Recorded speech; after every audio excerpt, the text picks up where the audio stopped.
ప్రార్థన. ప్రేమగల తండ్రి, కృపగల దేవ, జీవం గల ఆయన, పరిశుద్ధుడైన మహా గొప్ప దేవ, ఘనమైనటువంటి మీ నామమును మేమందరం కలిసి కీర్తించుటకు, స్తుతించుటకు మాకిచ్చినటువంటి ఆయుష్ను బట్టి, అవకాశమును బట్టి, ధన్యతను బట్టి, ఈ భాగ్యమును బట్టి స్తుతులు చెల్లిస్తున్నాము నాయన. మహిమగల మీ మాటలు మాట్లాడుకున్నట్టుకు మేము యోగ్యులము కానప్పటికీ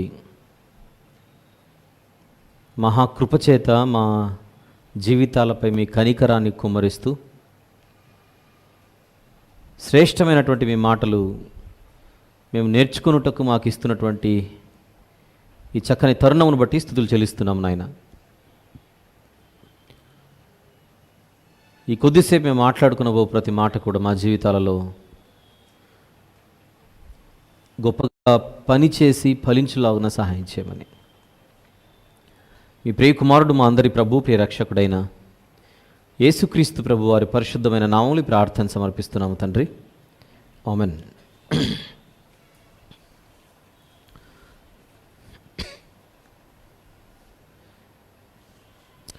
ప్రభునందు ప్రియులారా, లోకరక్షకుడు, మనందరి అద్వితీయ నాథుడునైన యేసుక్రీస్తు ప్రభు వారి పవిత్రమైన నామంలో నా హృదయపూర్వక వందనములు తెలియజేస్తున్నాను పేరు పేరున. ప్రతి వారం మనము ప్రత్యేకమైనటువంటి అంశాలు మాట్లాడుకుంటున్నట్టుగా ఈరోజు మరొక ప్రత్యేకమైనటువంటి అంశాన్ని ముందుకు తీసుకొని రావాలని ఇష్టపడుతున్నాను. ఈరోజు దశమ భాగాల గురించి మాట్లాడాలని నేను అనుకున్నాను. కేవలం ఒకే ఒక కారణం చేత దాన్ని వాయిదా వేస్తున్నా. ఎందుకు అనేది తర్వాత మన తదుపరి ఆరాధన కార్యక్రమాల్లో నేను తెలియజేస్తాను. ఈరోజు ఒక ప్రత్యేకమైనటువంటి అంశాన్ని, మనందరినీ ఆత్మీయంగా బలపరిచేటువంటి మరొక అంశాన్ని ముందుకు తీసుకొని వస్తున్నాను. అది ప్రేమించే దేవుడు గద్దించునా. అది ఈరోజు మన వాక్య ధ్యానాంశం. డస్ లవింగ్ గాడ్ రిబ్యూక్ అస్? ప్రేమించే దేవుడు గద్దించునా? ఇది మనం ఆలోచిద్దాం. ప్రేమ, గద్దింపు, ఈ రెండిటికి కుదరదా అని ముందుగా ఒక ప్రశ్న వేస్తే, భూమి మీద మనల్ని ప్రేమించేవారు మన కళ్ళ ముందు ప్రతిరోజు కనబడుతుంటారు. అందులో తల్లి ఉంటుంది, తండ్రి ఉంటాడు. తల్లిదండ్రులు కూడా మనల్ని ప్రేమించేవారే. కానీ ప్రేమించే తల్లిదండ్రులు మనల్ని గద్దించరా? గద్దిస్తారు. గద్దించినప్పుడు వారికి మన మీద ప్రేమ లేనట్ట అని ప్రశ్నిస్తే అది అర్థరహితమైనటువంటి ప్రశ్న అవుతుంది. ప్రేమించే తల్లి గద్దిస్తుంది, ప్రేమించే తండ్రి గద్దిస్తాడు. ప్రేమించినంత మాత్రాన వారు గద్దించకూడదు అన్న రూల్ లేదు. గద్దించినంత మాత్రాన వారికి మన మీద ప్రేమ తగ్గింది అనడానికి వీల్లేదు. ఇది ప్రప్రథమంగా మనము తెలుసుకునే ప్రయత్నం చేద్దాం. కొన్ని సందర్భాలలో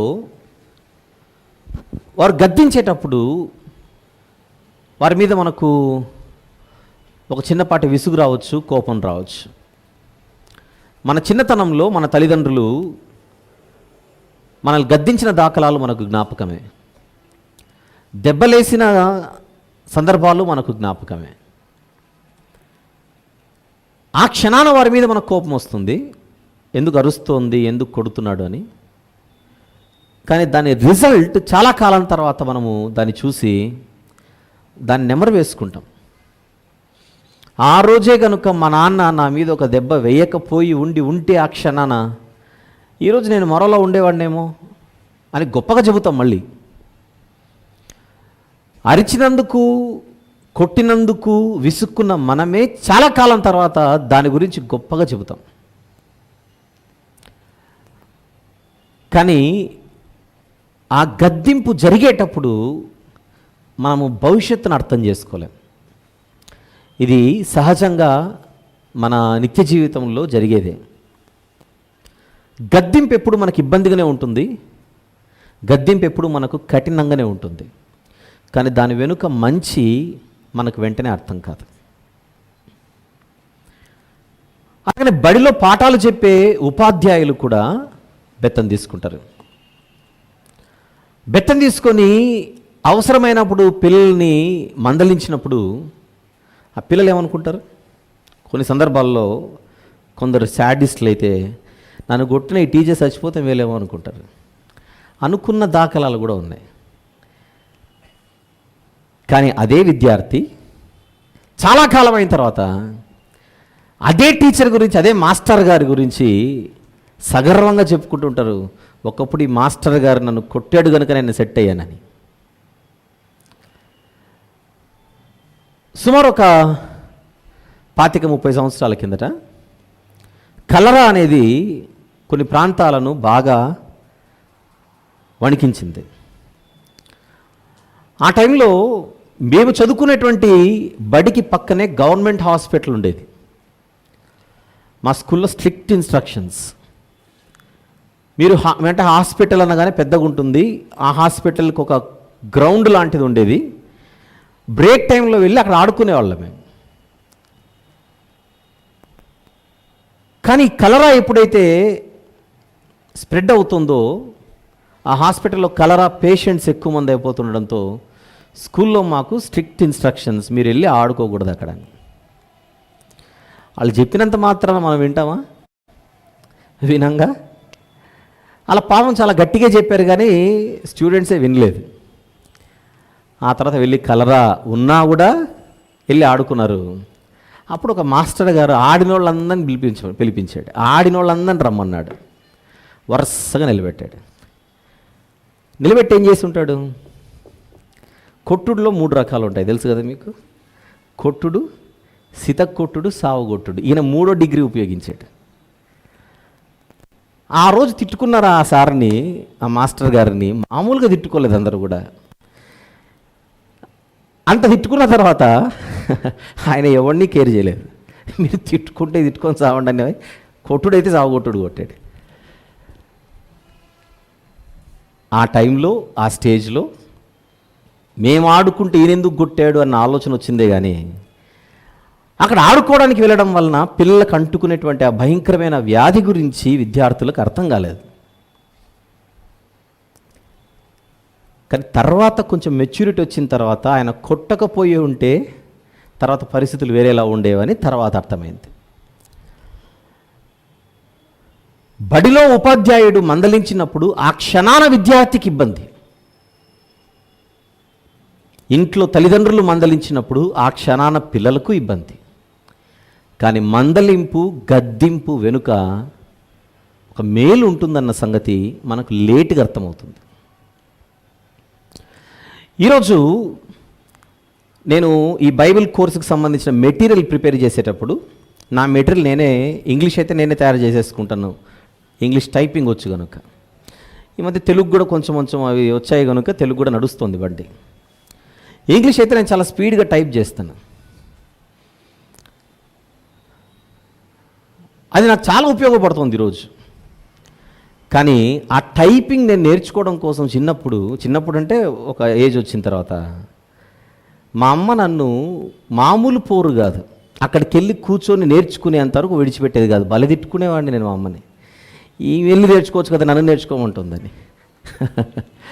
కానీ ఈరోజు అది ఉపయోగపడుతుంటే, ఆ రోజు అలా నాకు జండుబాములాగా తయారైనందుకే కదా ఈరోజు నేను ఇలా నేర్చుకుందని అప్పుడప్పుడు సరదాగా మాట్లాడుతూ ఉంటాను నేను. ఒక మంచి చెప్పే మాట మనకు వెంటనే అర్థం కాదు. ఇవన్నీ కొంచెం మనం అర్థం చేసుకునే ప్రయత్నం చేస్తే, ఈరోజు మీరు వాక్య పఠనం చదివారు. ఏం చదివి ఉన్నారు? సామెతల గ్రంథం 3వ అధ్యాయము 11వ వచనము మరియు 12వ వచనం. ఈ 2 వచనాలు చూద్దాం. సామెతల గ్రంథం 3వ అధ్యాయము 11 మరియు 12వ వచనం. ఈ 2 వచనాలు మనం చూద్దాం. నా కుమారుడా, యెహోవా శిక్షను తృణీకరించవద్దు, ఆయన గద్దింపునకు విసుకవద్దు. 12వ వచనం, తండ్రి తనకిష్టుడైన కుమారుని గద్దించు రీతిగా యెహోవా తాను ప్రేమించు వారిని గద్దించును. ఇది పాయింట్. ఈ రాత్రి ఎలాగైనా సరే ఈ మాటలు మనకు అర్థం కావాలి. దేవునిలో ఒక 2 విషయాలు భక్తుడు ఇక్కడ ప్రజెంట్ చేస్తున్నాడు. ఒకటి ఆయన ప్రేమ, 2 ఆయన గద్దింపు. దేవుడు అనగానే ఎక్కువగా మనం ఆయన ప్రేమనే కోరుకుంటాం, కానీ ఆయన గద్దింపును మనం ఇష్టపడం. ఇది సహజం. ప్రేమిస్తే దేవుడు గొప్పోడు, గద్దిస్తే దేవుడు మంచోడు కాదు. ఇది మనిషి దేవుని విషయంలో ఆలోచించే ఆలోచన. ఇది మనిషికి దేవుని విషయంలో ఉన్నటువంటి ఒక వైఖరి.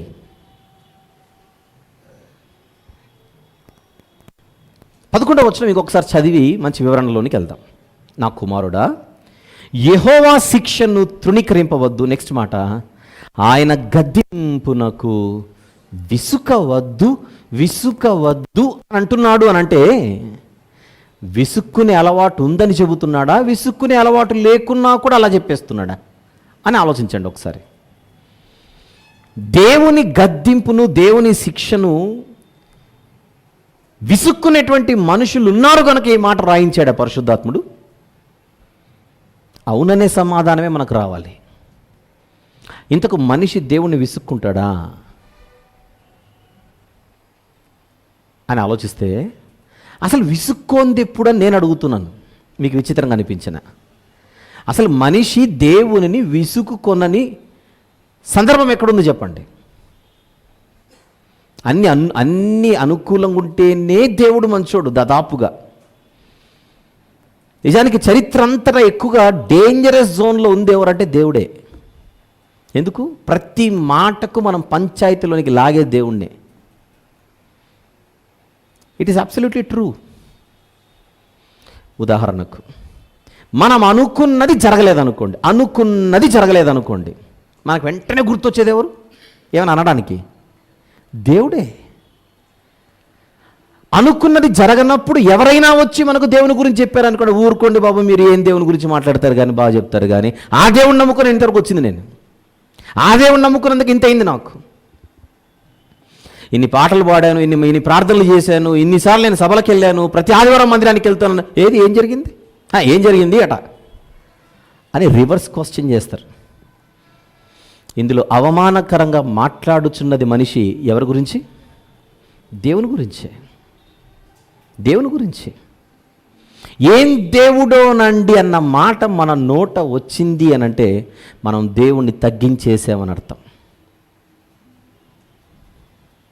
చరిత్ర అంతటా దేవుడు ఇలాంటి అవమానాలు భరిస్తూనే ఉన్నాడు. ఒకవేళ భూమి మీద నా భర్త వలన నేను అవమానపరచబడుతున్నాను, నా భార్య వలన నేను అవమానపరచబడుతున్నాను, లేదా నా బంధువుల వలన, ఇరుగు పొరుగు వారి వలన అవమానపరచబడుతున్నానన్న బాధలు గనక మనకుంటే, అసలు అవమానపరచబడుచున్నది ప్రతి క్షణం భూమి మీద ఉన్న మనుషుల చేత పరలోకమందున్న దేవుడు అన్న సంగతిని గుర్తు చేయాలనుకుంటున్నాను. అలా దేవుని అవమానించిన వారిలో దాదాపుకి ఇక్కడ మనం అందరం ఉన్నాం.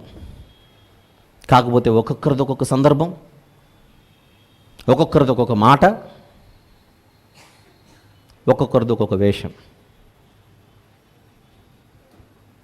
అవమానపరచడం. నాకెందుకోనండి ఈ మధ్య దేవుని మీద నమ్మకం పోతుంది బ్రదరు. ఆ ఒక్క మాట చాలు దేవుని అవమానపరచడానికి. నాకెందుకోనండి ఈ మధ్య దేవుని మీద నమ్మకం పోతుంది. దానికి ఏదో కారణం చెబుతారు.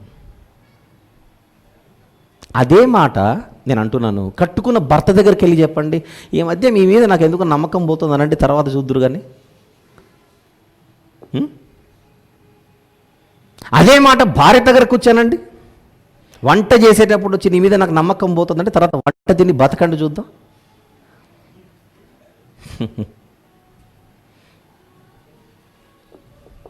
నీ మీద నాకు నమ్మకం పోతోందన్న మాట భార్య భర్తనంటే భర్త భరించలేడు. నీ మీద నాకు నమ్మకం పోతుందన్న మాట భర్త భార్యతో అంటే భార్య భరించలేకపోతుంది. ఆ దేవుణ్ణి మాత్రం ఇష్టం వచ్చినట్టు ఆయన అంటే నాకు నమ్మకం పోయిందండి. నాకు లేదు దేవుడు అంటే నమ్మకం. పెద్దోళ్ళు అయిపోతున్నాం మనం దేవుని దగ్గర. కన్న తల్లిదండ్రులు పిల్లల్ని చూస్తూ అంటుంటారు కదా, అప్పుడు నువ్వు పెద్దోడైపోయావురా, మా మాట ఎక్కడ వింటావు, ఇప్పుడు పెద్దోడైపోయావు నువ్వు. అదే మాట దేవుడు అంటున్నాడు, ఆకాశమా ఆలకించు, భూమి చెవియొగ్గు, నేను పిల్లలను పెంచి గొప్పవారిగా చేసి తిని, కానీ వారు మాత్రం బుద్ధిగా బతకట్లేదు. ఎద్దు తన కామందు నెరుగును, గాడిద తన సొంత వాని దొడ్డి నెరుగును, కానీ నా పిల్లలకు తెలివి లేదు. మాటలే తూటాలు అంటామే, ఆ మాటల చేత దేవుణ్ణి ఎన్ని మార్లు మనం అవమానపరుస్తున్నాం, ఎన్ని మార్లు గాయపరుస్తున్నాం. మన వైఖరి, మన మాటల చేత దేవుణ్ణి ఎన్ని మార్లు తగ్గించి సమాజంలో ఆయనను తక్కువ చేసి మాట్లాడుతున్నాం అన్నది ఈ రాత్రి మనం నేర్చుకోవాలి, తెలుసుకోవాలి, గమనించాలి. కొన్ని వచనాలు చూద్దాం. నేను చెబుతున్నది కాదు, కానీ బైబిల్లోని కొన్ని చోట్ల దేవుడు ఎంత ఇబ్బందికి గురవుతున్నాడో గమనిద్దాం. యెషయా గ్రంథం 7వ అధ్యాయం. యెషయా గ్రంథము 7వ అధ్యాయం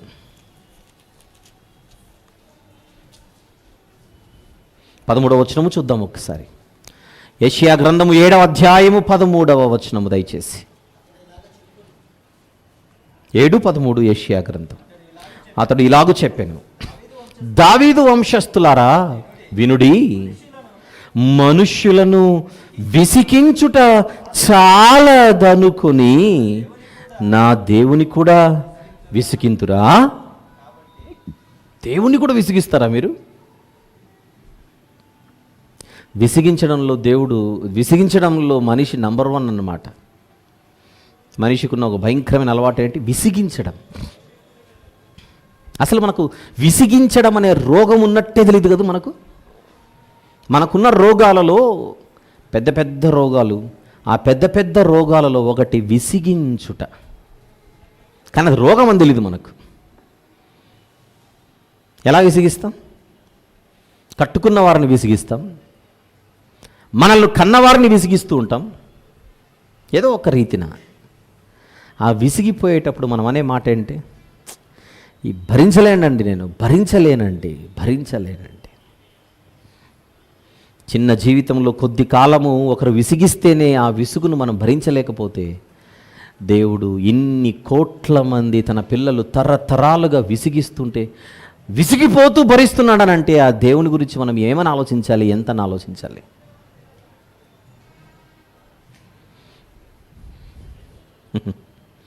మనుషులను విసికించుట చాలదనుకొని నా దేవుని కూడా విసికింతురా అంటే విసిగిపోతున్నాడా దేవుడు? మరి అవును.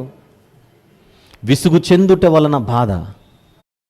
కామ క్రోధ లోభ మోహ మద మాత్సర్యాలన్నీ గెలిచిన దేవుడొక్కడైనా ఉన్నాడా ఈ లోకాన?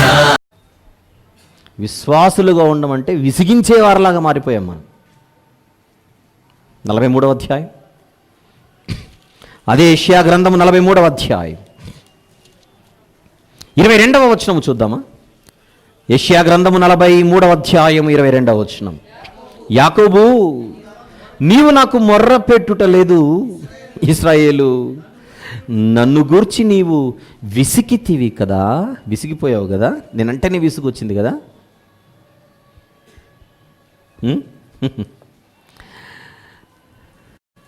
దేవుడంటే విసిగిపోతున్న మనిషి చరిత్ర ఇది. దేవుడంటేనే విసిగిపోతూ దేవునినే విసిగిస్తున్న మనిషి గాథ ఇది.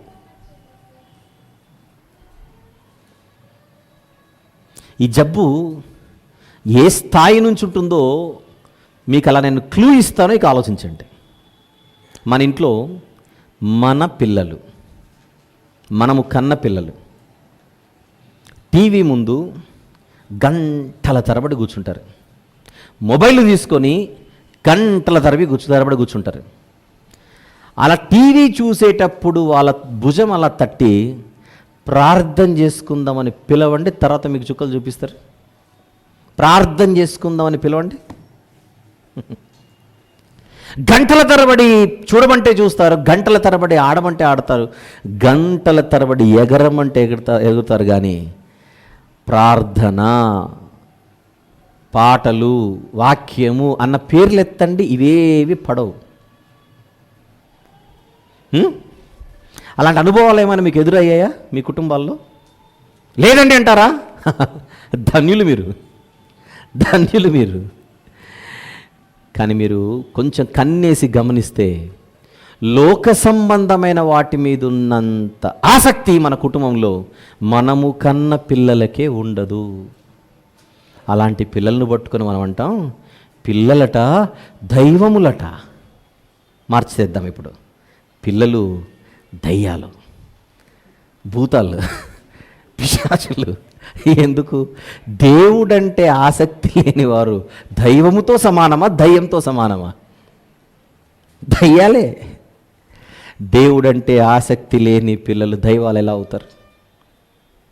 మన కుటుంబాలలో ప్రార్థన, వాక్యము, దేవుడు, బైబుల్ అన్న పేర్లు ఎత్తితే విసుక్కుంటున్న పిల్లలు ఉంటే మీరు అర్థం చేసుకోవచ్చు మా ఇంట్లో పిల్ల దయ్యాలు చాలా ఉన్నాయని.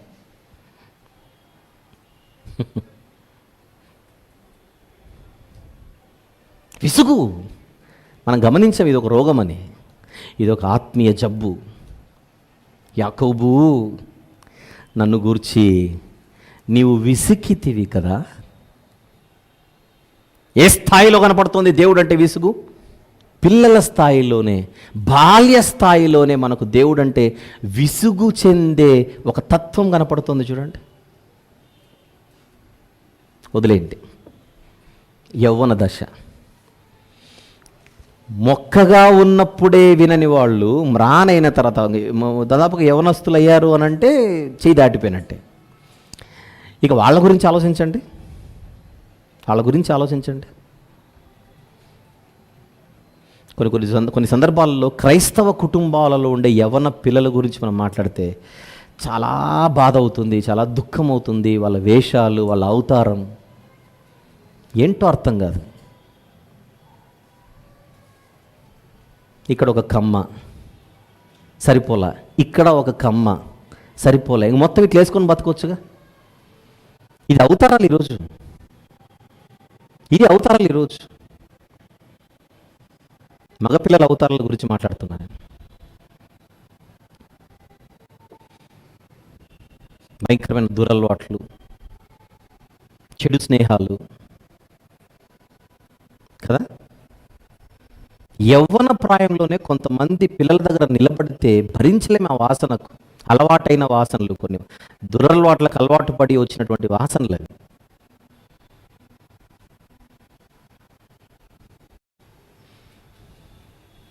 ప్రార్థన జరుగుతుంటే వెనకలెక్కడో ఉంటుంది, కొంచెం గ్యాంగ్ అంటారు దాన్ని. ఆ గ్యాంగ్ వెనకలెక్కడో ఉంటారు, టీషర్ట్లు వేసుకొని. పెద్దలు కనపడితే ఇట్లే అంటారు, వందనాలు కూడా చెప్పారు. నోరు తెరిస్తే కంపు. మరి మనం అనుకుంటే వీనికి ఎంత విధేయత, అది కాదు, వాడి జాగ్రత్త. అది విధేయత కాదు, జాగ్రత్త. అది ఏంటి పరిస్థితి? అలాంటి వాళ్ళు ఇళ్ళలో ప్రార్థనలు చేసుకుంటారా? అలాంటి పిల్లలు ఇంట్లో వాక్యం చదువుకుంటారా? కుటుంబ ప్రార్థనలో కూర్చుంటారా? ఇలాంటి పరిస్థితి ఉందా? అలాంటి వారిని పలకరించండి. ఏంటి, అలాంటి వారిని వాళ్ళ ఇంట్లో వాళ్ళని అడగండి, వాళ్ళ గురించి ప్రార్థనకు వస్తారేమో. ప్రార్థన అంటే కొట్టడం ఒకటే తక్కువే పెద్దలను వీళ్ళు. విసుగు, దేవుడు అంటే విసుగు. దేవుని మీద విసుగు పెరిగేలా సాతాను మనిషిలో ఒక వైరస్ని ఎక్కించాడు. ఇది మనిషి గుర్తించని వైరస్. ఇది ఏం వైరస్? దీని పేరు విసుగు వైరస్. ఇది కాకపోతే ముసుగులో ఉంది. ఇది విసుగు ముసుగులో ఉంది కనుక మనకు అర్థం కావట్లా అది వైరస్ అని. ఇక మన ఇళ్ళల్లో ఉన్నటువంటి సోదరీమణులు, మన పాదములకు వాక్యమేమై ఉన్నది? దీపమై ఉన్నది. ఇది దీపం. కానీ వాళ్ళు చూసే దీపం వేరండోయ్. ఏ దీపం? పేరు చెప్పండి. కార్తీక దీపం అట. ఇది కదా దీపం. కరెక్ట్గా సంవత్సరం కిందటో, సంవత్సరంన్నర కిందటో ఒక ఆయన నెత్తి పగిలి హాస్పిటల్ అడ్మిట్ అయ్యాడు. డాక్టర్లు అడిగారట నెత్తి ఎట్లా పగిలిందని. వాళ్ళ ఆవిడ రాడ్డు తీసుకొని కొట్టిందట, రోకలి బండ తీసుకొని. ఎందుకంటే కార్తీక దీపం చూడొద్దన్నాడంట, అంతే. అవుట్. ఏంటి వాతావరణం పరిస్థితి. సీరియళ్లకు అలవాటు పడ్డ మన కుటుంబాలలోని సోదరీమణుల గురించి మాట్లాడుతున్నాను. మార్నింగ్ సీరియల్స్, ఆఫ్టర్నూన్ సీరియల్స్, రాత్రి సీరియల్స్. ఇక్కడ విసుగుంటుందా ఉంటుందా అని అడుగుతున్నాను నేను. సీరియళ్ళ ముందు కూర్చుంటే విసుగు వస్తుందా? మీకు క్వశ్చన్ చెప్పనా? ఒక అమ్మ ఒక సీరియల్ చూడడం మొదలుపెట్టింది ఎపిసోడ్ 1 నుంచి. ఇదే అమ్మ అమ్మమ్మైనా సీరియల్ అయిపోలేదు. ఈ అమ్మ అమ్మమ్మైనా సీరియల్ అయిపోలేదు. ఎపిసోడ్ల మీద ఎపిసోడ్లు అయిపోతున్నాయి. కానీ ఈ అమ్మ ఏ ఒక్క ఎపిసోడ్ మిస్ అవ్వలేదు. విసుగు చెందకుండా, note this point your honour అంటున్నాను ఇక్కడ, విసుగు చెందకుండా. పొర్రపాటున ఏ రోజన్నా పవర్ కట్ అయ్యి ఎపిసోడ్ మిస్ అయిందనుకోండి, వేరే ఊర్లో ఉన్న వదినకు ఫోన్ వెళ్ళిపోతుంది, నిన్న మా ఇంట్లో కరెంటు పోయింది, మీ ఊర్లో ఏమైంది వదిన అంటుంది, అంతే. మనమేమనుకుంటాం, కరెంటు గురించి మాట్లాడుతుంది కాదు, ఎపిసోడ్ గురించి. ఇది ఎంత ఆసక్తి. మరి దేవుడు వాక్యం, ఈరోజు నేను మందిరానికి రాలేకపోయాను, ఈరోజు వాక్యం ఏం జరిగింది, వాక్యం ఏం చెప్పారు అని అడుగుతారా? అడగరు.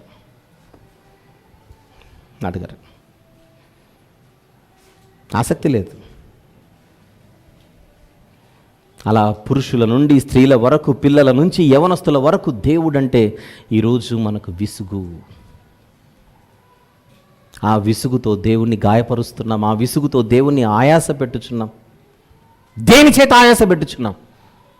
మన మాటలు.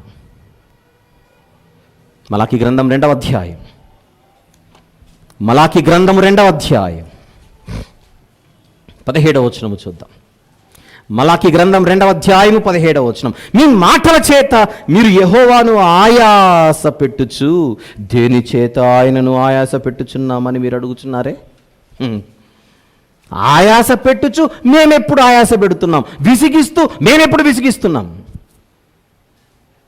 అసలు దేవునిని మనం విసిగిస్తున్నట్టుగానే మనకు తెలీదు, ఆయాస పెట్టుచున్నట్టే తెలీదు. కానీ వాక్యం అంటుంది, నీ మాటల చేత నువ్వు దేవుణ్ణి ఆయాస పెడుతున్నావు. ఆయన స్థితి ఒక్కటైతే నువ్వు మరోలా మాట్లాడుతున్నావు, ఆయన స్టాండర్డ్ మరోదైతే నువ్వు మరోలా మాట్లాడుతున్నావు.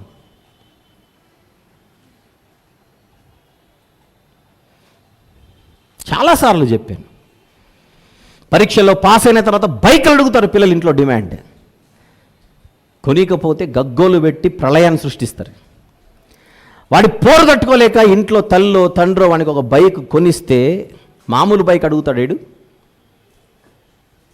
ఇంత ఉంటుంది, ఎక్కితే వీడు కనపడ్డ అసలు. అలాంటి బైక్ అడుగుతాడు. ఎక్కిన అరగంటకు పోతాడు. అలా ఒకడు పోయాడు. రోడ్డు మీద పోరా అంటే లారీ కిందికి పోయాడు. వాడు పోయిన తర్వాత అమ్మ వచ్చింది వార్త విని. ఏడుస్తోంది. ఒక పావు గంట నాన్ స్టాప్గా ఎవరు పలకరించలేదామని. పావు గంట తర్వాత స్టార్ట్ చేసింది, నేను ఏ పాపం చేశాను నాకు అన్యాయం చేశాను దేవుడా అని. అక్కడికి వెళ్ళింది. నేను ఏ పాపం చేశాను నాకు అన్యాయం చేశాను దేవుడా అని దేవుణ్ణి పట్టుకుంది. ఇప్పుడు పొట్టన పెట్టుకోవడానికి నా కొడుకే నీకు దొరికాడా అని. ఇక్కడ కూడా ఎంత స్వార్థం. ఎవరి కొడుకు పోయినా పర్లేదు, నా కొడుకుని ఎందుకు పెట్టుకున్నావు?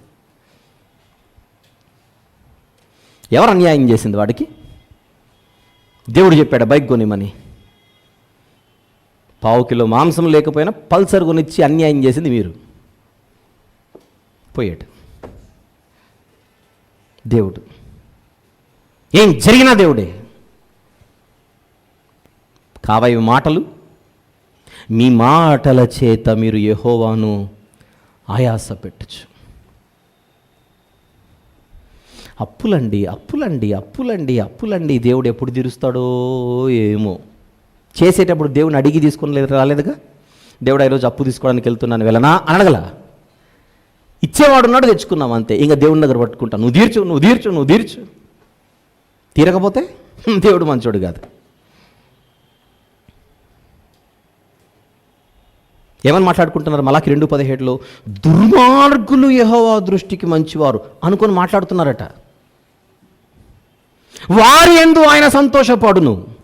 దేవుని గురించి స్టేట్మెంట్ల కింద లేక న్యాయకర్తయగు దేవుడేమాయను అని చెప్పుకునుట చేతనే మీరు ఆయనను ఆయాస పెట్టుచున్నారు. మీరు చదవాలి చివరి మాట. దేవుడేమయ్యాడండి? ఎక్కడున్నాడండి దేవుడు? ఆ మాటలు వింటుంటే దేవుడు భరించలేకపోతున్నాడట. భరించలేకపోతున్నాడు.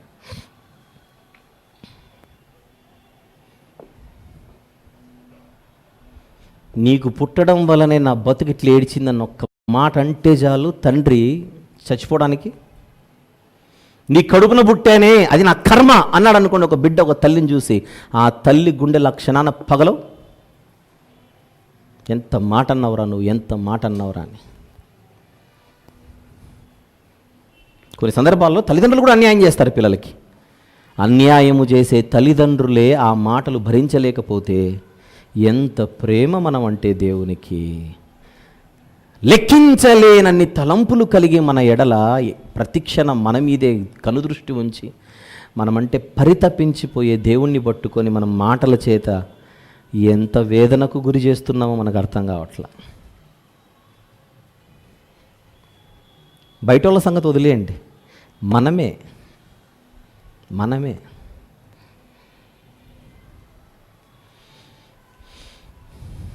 మరలా అనుకోకండి, అర్థం కావడానికి చెప్తున్నా. దేవుని స్తుతిద్దాం. దేవుని స్తుతించుటకు ఎవరైనా సిద్ధంగా ఉంటే దేవుని స్తుతించండి అని ఇక్కడ ఒక పిలుపు వస్తుంది. ఎవరు స్తుతిస్తారని ఎదురు చూస్తే తప్ప చేయలేదు మాట. స్తుతించడానికి మనం పరుగులెత్తాలి దేవుణ్ణి. బ్రతిమలాడితే తప్ప దేవుని స్తుతించలేకున్నాం. 10 సార్లు అడిగితే తప్ప ప్రార్థన చేయలేకున్నాం. ఒక పాట పాడాలి అని అంటే 100 సార్లు ఆలోచించాలి. ఒక వాక్యం పంచుకోవాలి దేవుని గురించి అంటే 1000 సార్లు అడగాలి. ఎందుకు? మనస్సు లేదు మనకు. ఎందుకు? ఇది దేవునికి సంబంధించింది. దేవుణ్ణి స్తుతించడమా తర్వాత చూద్దాం, దేవునికి ప్రార్థన చేయడమా తర్వాత చూద్దాం, దేవుని గురించి పాడడమా తర్వాత చూద్దాం. నాకు సిగ్గేస్తుంటుంది కొన్ని సందర్భాల్లో, బాబు కొంచెం పాట పాడతావా వచ్చి అని అడగాలంటే. ఎందుకు? అది మనసులో నుంచి రావాలి. నీకు మంచి స్వరం ఇచ్చాడు, నువ్వు కూడా పాట పాడు ఒకసారి. దేవుడు నీకు మంచి స్వరం ఇచ్చాడు, వచ్చి పాట పాడు రెండోసారి. అలా 10 సార్లు అడిగిన బండి కదలట్లేదని అంటే అడిగేవాడు తలగా దించుకోవాల్సిందే.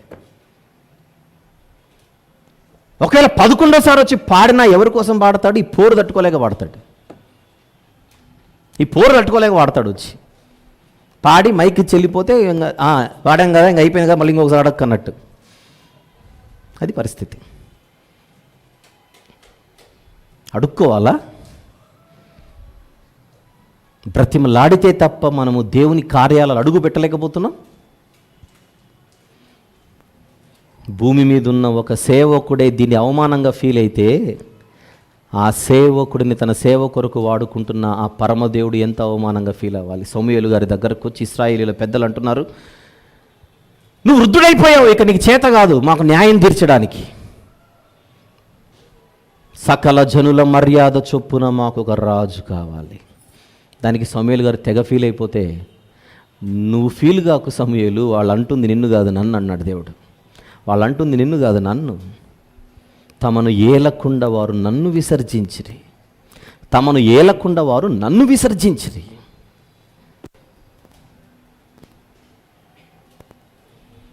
అర్థం చేసుకుంటున్నారా? దేవుణ్ణి అవకాశం వస్తే దూరం చేసుకోవాలని ప్రయత్నం చేస్తున్న మనుషుల కథనం ఇది. దేవునికి దగ్గర కావాలన్న ప్రయత్నాలు లేవు. ఎంత వీలైతే అంత దేవునికి దూరం అయిపోదాం. దేవుని నుండి, ఆయన పని నుండి, ఆయన కార్యము నుండి, ఆయన సన్నిధి నుండి దూరం అయిపోవాలన్న ఆలోచనలే ఉన్నాయి, కానీ దగ్గర కావాలన్న ఆలోచనలు ఎక్కడున్నాయి? మీకు క్వశ్చన్ చెప్పమంటారా? అదిరిపోతారు. ఇది నిజమా అనుకుంటారు. మీరు ఎప్పుడైతే దేవునికి, ఆయన పనికి, ఆయన సన్నిధికి, ఆయన కార్యాలకు, ఆయన వాతావరణానికి మీరు దూరమయ్యే ప్రయత్నం చేస్తారో రాసేసుకోవచ్చు. మీరు కయ్యను తమ్ముళ్ళు చెల్లెల్ని. ఆదికాండం 4:16లో కయ్యను ఎక్కడి నుంచి వెళ్ళిపోతున్నాడో చూడండి ఒక్కసారి. ఆదికాండం 4వ అధ్యాయము 16వ వచనం. ఆదికాండము 4వ అధ్యాయము 16వ వచనము దయచేసి. అప్పుడు కయీను దేవుని సన్నిధిలో నుండి బయలుదేరి వెళ్ళిపోయాడు. దేవుని సన్నిధిలోనికి వచ్చాడా, సన్నిధిలో నుండి వెళ్ళిపోతున్నాడా? ఏమనుంది అక్కడ? సన్నిధిలో నుండి వెళ్ళిపోతున్నాడు. విసుగు. దేవుని సన్నిధిలో ఎవరు ఉంటారు? అక్కడ ఉంటే ప్రార్థన చేయాలి, పాటలు పాడాలి, స్తుతించాలి, ఆరాధించాలి, వాక్యం వినాలి, వాక్యం చెప్పాలి. అబ్బో, ఇవన్నీ ఎక్కడ మనకి ఇవన్నీ నడవవు. తిరగాలి, తినాలి, ఎగరాలి. తినుము, త్రాగుము, సుఖించుము, సంతోషించుము, ఎగరము, కింద పడి చావము. దేవుడు ఏమంటున్నాడు? అలాంటి వాళ్ళతో ఏమంటున్నాడు? వెర్రివాడా అన్నాడా లేదా లూకాసు వార్తలో? వెర్రోడా, ఏం చెప్పుకుంటున్నావురా నీ ప్రాణంతో నువ్వు? నా ప్రాణమా, తినుము, తాగుము, సుఖించుము, సంతోషించుము అదా నువ్వు చెప్పుకునేది నీ ప్రాణంతో? బుద్ధుందా నీకు? పిచ్చోడివి నువ్వు. వెర్రోడు అంటే అర్థం ఏంటి? పిచ్చోడివి నువ్వు, పిచ్చోడివి. అదే బైబిల్ గ్రంథంలో మరొక ఆయన అంటున్నాడు తన ప్రాణముతో, నా ప్రాణమా సన్నుతించుము, యెహోవాను సన్నుతించుము. ఆయన చేసిన మేలులలో, ఆయన చేసిన ఉపకారములలో దేనిని మరువకుము. ఇదెంత బాగుంది మాట. ఈ మాట ఎంత బాగుంది. అలా చెప్పుకునే వాళ్ళు చాలా తక్కువ. నా ప్రాణమా దేవునికి దగ్గర కమ్ము అని చెప్పుకునే వాళ్ళు తక్కువ. కుదిరినప్పుడు దేవుని నుంచి దూరం వెళ్ళిపోదామని చెప్పుకునే వాళ్ళు ఎక్కువ.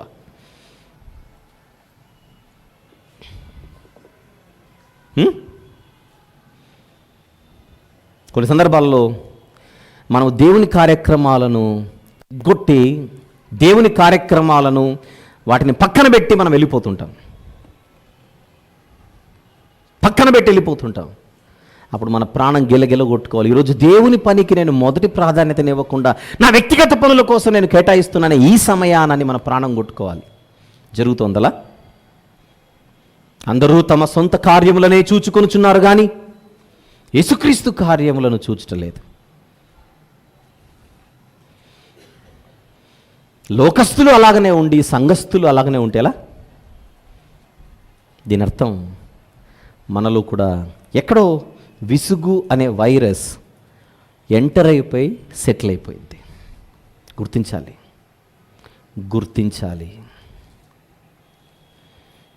మాటల చేత ఆయాసం. దేవునికి ఆయాసమా? దేవునికి ఆయాసం. ప్రేమించే దేవునిని ఆయాస పెట్టుచున్న దౌర్భాగ్యం.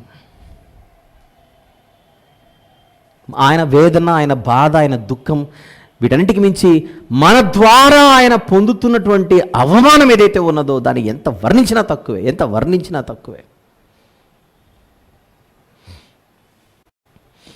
మనకంటే చిన్నవారు కొన్ని సందర్భాల్లో మన మాటను లెక్క చేయకుండా, ఖాతరు చేయకుండా మనల్ని చూసి చూడనట్టుగా వ్యవహరిస్తేనే దాన్ని మనం చాలా ఫీల్ అవుతుంటాం. చిన్న విషయం చెప్తాను. ఎవరైనా మనకు పరిచయం ఉన్న వ్యక్తి మనల్ని చూసి పలకరించకుండా వెళ్ళిపోయారనుకోండి, మీరు పలకరిస్తున్నా చూసి చూడనట్టుగా వెళ్ళిపోయాడు అనుకోండి, మీరు ఏ పని చేస్తున్నా కూడా అదొకటి తిరుగుతుంటుంది చూడండి కదా. అదేంటది ఈరోజు ఆయన అలా వ్యవహరించాడు నాతో, ఏంటి, ఏమై ఉంటుంది? ఇగ్నోర్ చేయడం అంటారు చూడండి, పట్టించుకోకుండా పోవడం. మనల్ని ఎవరైనా పట్టించుకోకుండా, లెక్క చేయకుండా వ్యవహరిస్తే దాన్ని మనం యాక్సెప్ట్ చేయలేమే. ఎన్నిసార్లు చేయలేదా దేవుణ్ణి? ఎన్ని మార్లు చేయలేదు అలా మనం దేవుణ్ణి. ప్రతిరోజు జరుగుతుంది అదే అవమానం.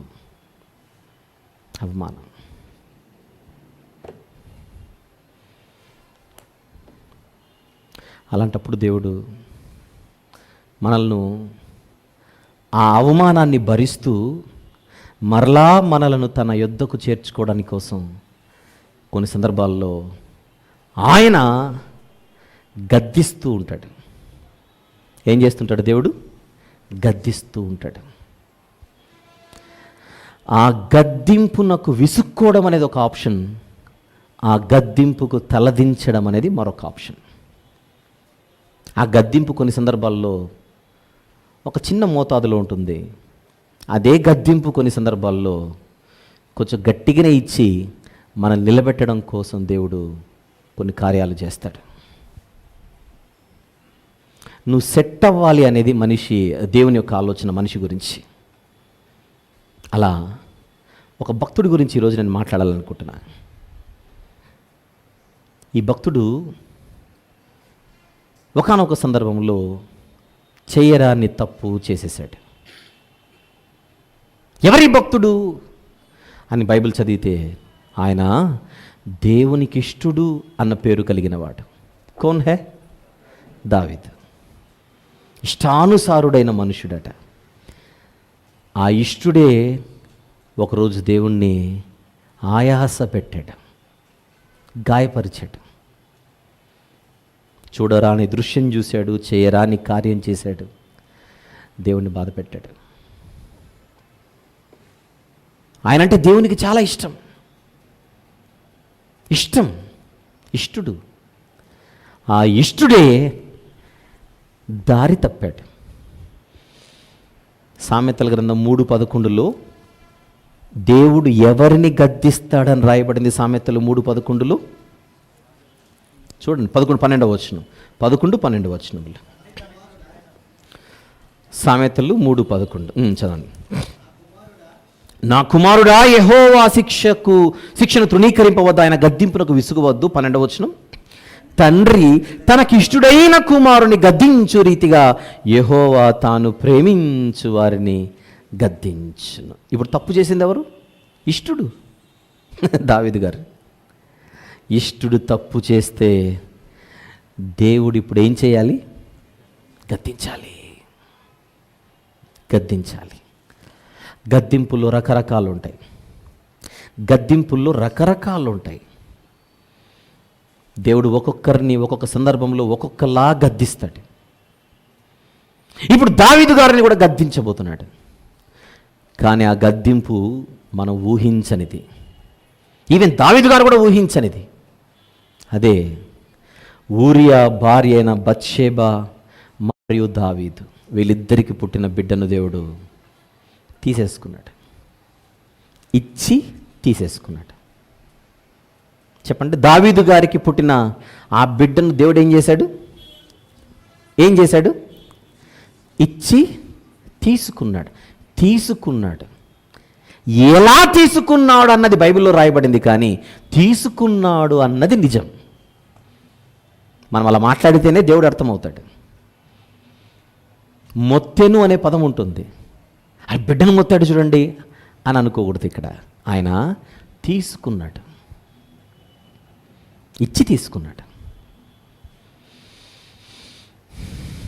బిడ్డకి ఏమైనా అన్యాయం జరిగిందా? బిడ్డకి ఏమి కాలేదు. బిడ్డ సేఫెస్ట్ హ్యాండ్స్లో ఉన్నాడు. పిండంగా ఉన్నప్పుడు ఏ కన్నులైతే ఆ బిడ్డను చూసాయో, పుట్టిన తర్వాత ఆ బిడ్డను ఆ చేతులు ఎత్తుకున్నాయి. దావీదు గారికి పుట్టిన బత్షెబా దావీదులకు పుట్టిన మొదటి బిడ్డ కన్ను మూసిన తర్వాత ఎవరి దగ్గర ఉంటాడు చెప్పండి? దేవుడు ఏర్పరిచిన నెమ్మది గల స్థలంలో ఉంటాడు. కానీ ఆ బిడ్డ ఆత్మకి ఇబ్బంది ఏమీ లేదు. ఆత్మకేం లేదు. కానీ ఇక్కడ నలిగిపోయేది ఎవరు? దావీదే. ఎందుకు? బత్షెబా తల్లి కూడా బాధపడుతుంది బిడ్డ పోయినందుకు. కానీ ఆ బిడ్డ చావుకు బత్షెబా కారణం కాదు, దావీదు కారణం. ఒక రకంగా దావీదు గారికి ఇది ఒక అవమానం. మచ్చ లేకుండా, రిమార్క్ లేకుండా బతకవలసిన ఆయన తన ప్రొఫైల్కి ఒక రిమార్క్ అనేది యాడ్ చేసుకున్నాడు. అక్కడ దావీదు గారి జీవితంలో ఒక హోల్ కనపడుతుంటుంది ఈ రూపంలో. నేను కన్న నా బిడ్డ దూరమైపోవడానికి నేను కారణం. ఆ ఆలోచన చాలు దావీదు గారు ప్రతిరోజు చావడానికి. లాస్ట్ టైం కొన్ని సంవత్సరాల కిందట ఒక అక్కగారి గురించి మీకు చెప్పాను, మళ్ళీ గుర్తు చేస్తాను. అక్కగారికి ఒక బిడ్డ గోరుముద్దలు తినిపిస్తోంది. అలా తిరుగుతూ ఆ బిడ్డ తల్లి తినిపించే ఆ గోరుముద్దలు తింటుండగా ఏదో కింద పడిందో ఏంటో అక్క ఏదో చూస్తోంది. ఆ బిడ్డ నడుచుకుంటూ వెనక్కి వెళ్ళాడు. టీవీ స్టాండ్, వీల్స్ ఉన్న టీవీ స్టాండ్, పైన టీవీ ఉంది, కింద స్టాండ్ ఉంది, స్టాండ్కి వీల్స్ ఉన్నాయి. బిడ్డలు తెలియకుండా ఎక్కే అలవాటు ఉంటుంది వీళ్ళకి. ఆ స్టాండ్ని ఎక్కి ఆ బిడ్డలా పట్టుకున్నాడు. తల్లి అక్కడే ఉంది, ఆవిడ అక్కడే ఉంది, కాకపోతే వెనక్కి తిరిగి ఉంది. ఆ వీల్స్ తిరగబడి ఒక్కసారిగా టీవీ మీద పడింది. ఆన్ ద స్పాట్ బిడ్డ చచ్చిపోయాడు. ఇది జరిగిన కొన్ని సంవత్సరాల తర్వాత ఆ అక్కగారు మాతో మాట్లాడుతూ ఇది గుర్తు తెచ్చుకొని ఏడుస్తోంది. ఒక్క క్షణం నేను వెనక్కి తిరిగింటే నా బిడ్డ నా చేతుల్లో ఉండేవాడుగా. ఆ బిడ్డ మాకు దూరం కావడానికి నేను కారణం. ఏడుస్తూ చెబుతోంది. ఇప్పుడు ఆవిడని పూర్తిగా ఎవరు నిందిస్తారు? ఏం చేసింది ఆవిడ? తప్పు మనమైతే తప్పు అనడానికి వెళ్ళలేదు. పెట్టింది, వాడు అట్లా వెనక్కి వెళ్ళాడు, ఆవిడ అట్లే ఉంది. కనురెప్పపాటులో జరిగిన ప్రమాదం ఇది. కనురెప్పపాటులో జరిగిన ప్రమాదం.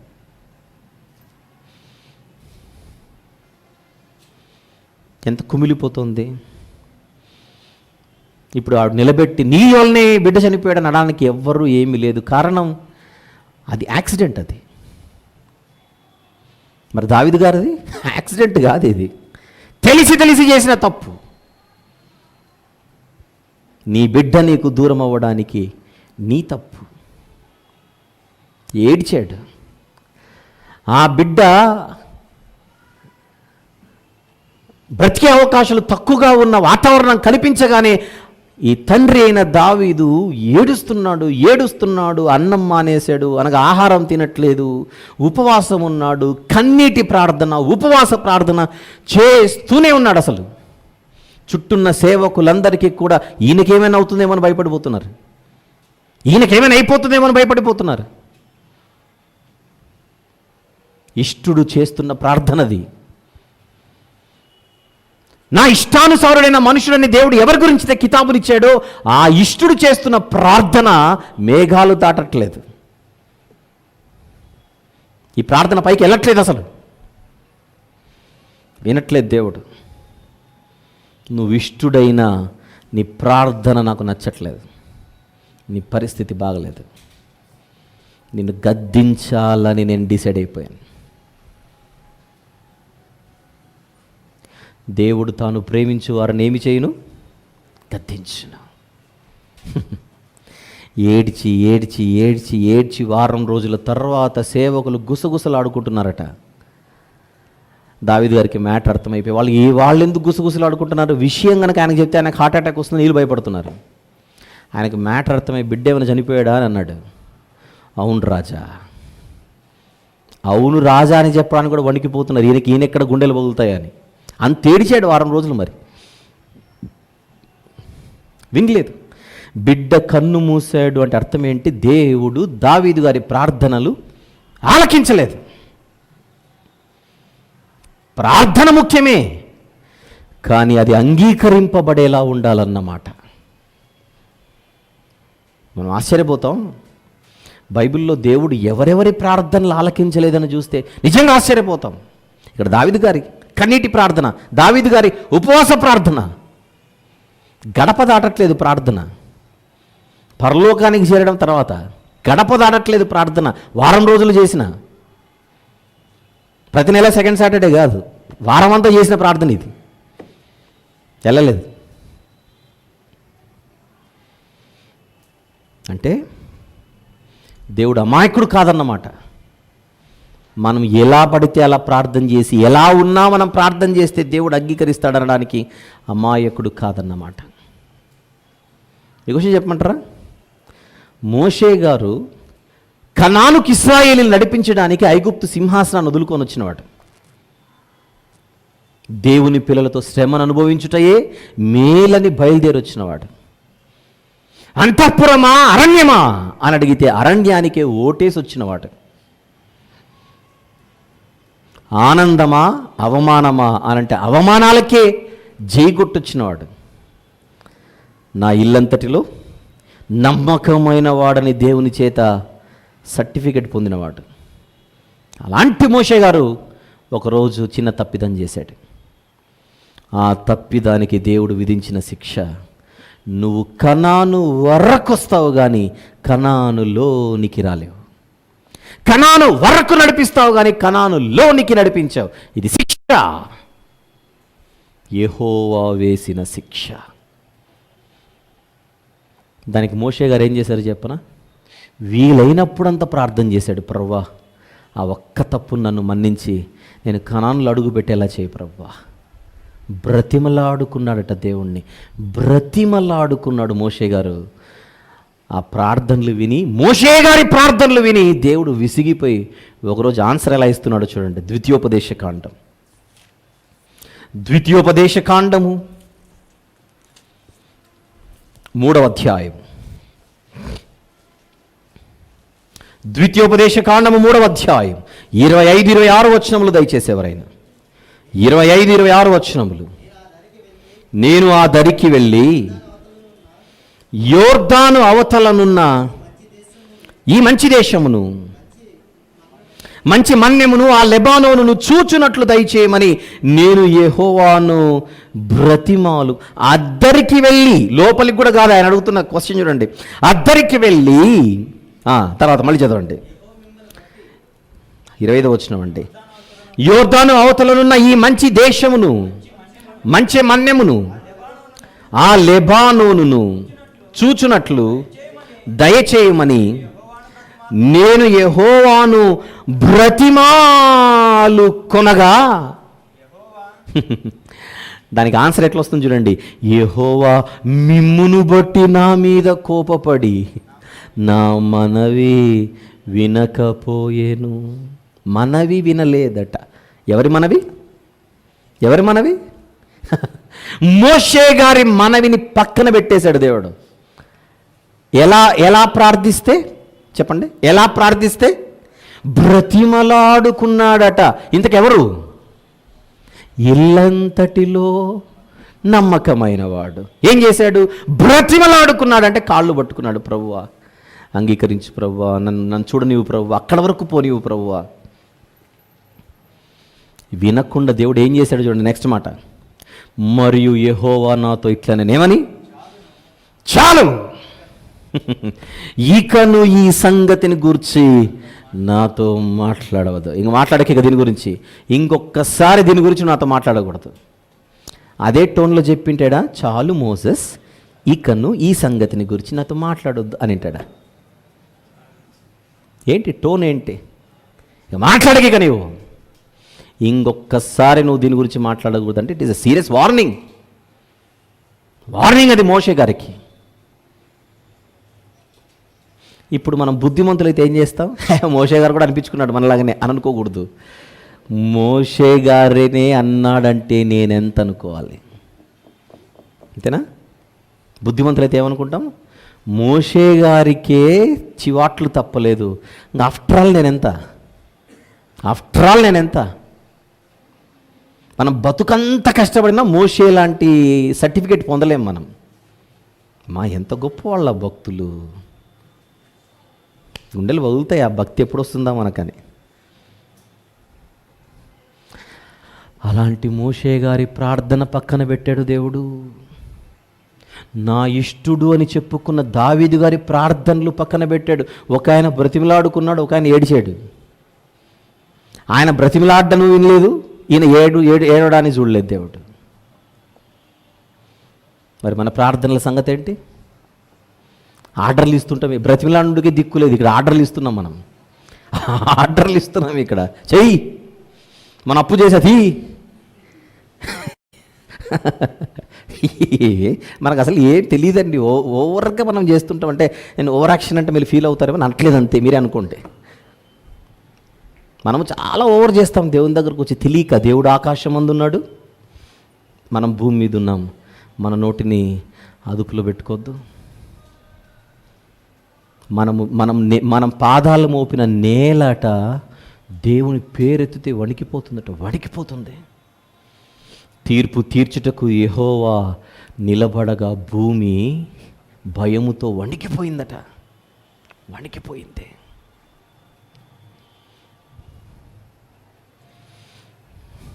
దావీదు గారి ప్రార్థన దేవుడు ఆలకించకుండా బిడ్డను తీసేసుకున్నాడు.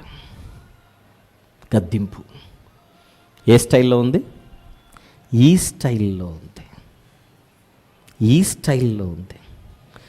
ఇక్కడ గద్దించింది దేవుడు బిడ్డను కాదు, దావీదు గారిని.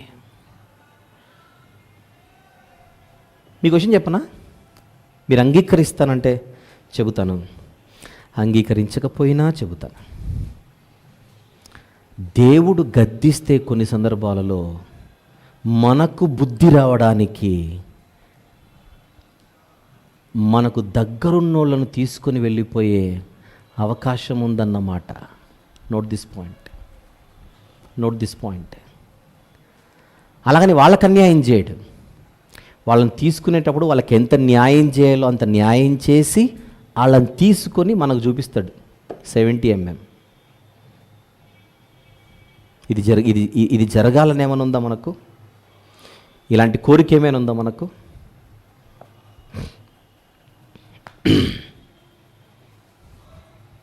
అది కూడా ఒక స్టైలా దేవునిది? నువ్వు ఎవరి కోసమైతే ఎక్కువ పరితపిస్తుంటావో అలాంటి వారిని దేవుడు తీసుకొని వెళ్ళిపోయే అవకాశం ఉంది, మనము గనుక హద్దు మీరితే.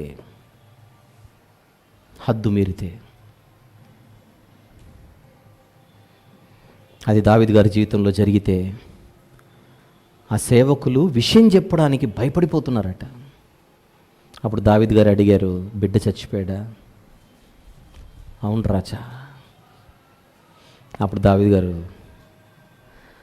కూలిపోకుండా లేచి స్నానం చేసుకొని మంచి వస్త్రాలు వేసుకొని తైలం రాసుకొని దేవుని మందిరంలోకి వెళ్ళి దేవునికి మొక్కొచ్చి భోజనం పెట్టమన్నాడట. ఇప్పుడు అవాక్కయ్యారు సేవకులు, ఇప్పుడు అవాక్కయ్యారు. బతికున్నప్పుడే నువ్వు పోతావు అనుకున్నాము, పోయిన తర్వాత లేచి భోజనం చేస్తున్నావు, ఏంటి సంగతి అని. అప్పుడు అన్నాడు దావీదు గారు, ఆ బిడ్డ బతికున్నప్పుడు బతుకుతాడేమో అని ప్రయత్నం చేశాను, ఇక వాడు పోయాడు, ఇక నేనే వాని దగ్గరికి వెళ్ళాలి కానీ వాడు నా దగ్గరికి వచ్చే అవకాశం లేదు. ఇది దావీదు గారికి తెలిసిన సత్యం. మన కుటుంబంలో ఎవరైనా పోతే మనం కోరుకుంటూ ఉంటాం, వాళ్ళు వస్తే బాగుంటుందని. అది జరగని పని. మనమే వెళ్ళాలి. మనకంటే ముందు మరణించిన మన కుటుంబంలోని భక్తులతో ఉండిపోయారు. ఇప్పుడు ఆ భక్తులతో మనము కూడా చేరాలి, ఆ భక్తులతో మనం కూడా ఉండిపోవాలన్న ఆలోచనతో భూమి మీద బ్రతకాలి. దావీదు గారి ముందు 2 ఆప్షన్స్ ఉన్నాయి ఇప్పుడు. ఒకటి, నేను ఇంత ప్రార్థన చేశాను నువ్వు వినలేదు కదా ప్రభు అని తిరగబడే ఒక అవకాశం ఉంది. అవును, నాది తప్పే, కానీ నా విశ్వాసాన్ని నువ్వు ఒక్కసారి చూడు ప్రభువా. నా విశ్వాసాన్ని నువ్వు ఎందుకు చూడలేదు? ఇశ్రాయేలీలు ఇంతమంది ఉన్నా కూడా ఏ ఒక్కరికి చేత కాలేదే గొల్యాతును చంపడానికి. నేను కదా పసివాడనైనా కూడా నీ మీద విశ్వాసముతో యుద్ధము యెహోవాదని వెళ్ళి ఇశ్రాయేలీలకు అద్భుతమైన విజయాన్ని తీసుకొని వచ్చింది నిన్ను బట్టి. ఒక్కసారి నీ మీద నాకున్న విశ్వాసాన్ని నువ్వు ఎందుకు చూడలేదు ప్రభువా? నీ పేరు మీద, నీ మీద ఉన్న విశ్వాసముతో ఎన్ని యుద్ధాలు చేశాను, ఎన్ని విజయాలు సాధించాను. ఇంత చేసినా ఈరోజు నా బిడ్డ ప్రాణాలు ఇవ్వమని అడిగితే నువ్వు ఎందుకు ఇవ్వలేదని దేవుని మీద విసుక్కోలేదు దావీదు గారు. ఆప్షన్ అయితే ఉంది. దేవుని తీర్పుకు, దేవుని గద్దింపుకు తలదించడం అనేది ఒక ఆప్షన్, తిరగబడడం అనేది ఒక ఆప్షన్. దావీదు గారు దేన్ని ఎన్నుకున్నాడు? తిరగబడడం బుద్ధిహీనుడి పని, తలదించడం బుద్ధిమంతుని పని. దేవుని గద్దింపునకు తలదించిన దావీదు చరిత్ర మాట్లాడుతున్నా. రైట్.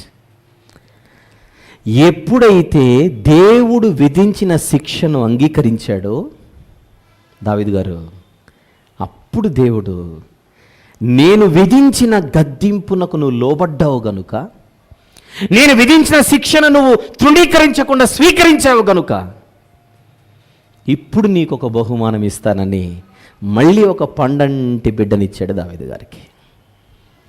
ఆ బిడ్డ పుట్టగానే దావీదు గారికి తాను కోల్పోయిన సమాధానం మళ్ళీ వచ్చినట్టయింది. అందుకే సమాధానము, శాంతి, నెమ్మది అని అర్థాన్ని ఇచ్చే సొలొమోను అన్న పేరు పెట్టుకున్నాడు. అప్పుడు దేవుడు ప్రవక్త అయిన నాతాను గారిని పంపించి దావీదు చెంతకు ఆ బిడ్డకు నేను పెట్టే పేరు కూడా పెట్టమని చెప్పాడు. ఆ పేరే యెదీద్యా. ఏమిటా పేరు? యెదీద్యా. సొలొమోను దావీదు గారు పెట్టుకున్న పేరు యెదీద్యా, దేవుడు పెట్టిన పేరు. యెదీద్యా అంటే దేవునికి ప్రియుడు అని అర్థం. The one who is dear to God. చూద్దాం. సమూయేలు 2వ గ్రంథం 12వ అధ్యాయం. సమూయేలు 2వ గ్రంథం 12వ అధ్యాయం. మీరు 16 నుండి 25వ వచనం వరకు దయచేసి నోట్ చేసుకోనండి. సమూయేలు 2వ గ్రంథం 12వ అధ్యాయం 16 నుండి 25 వరకు.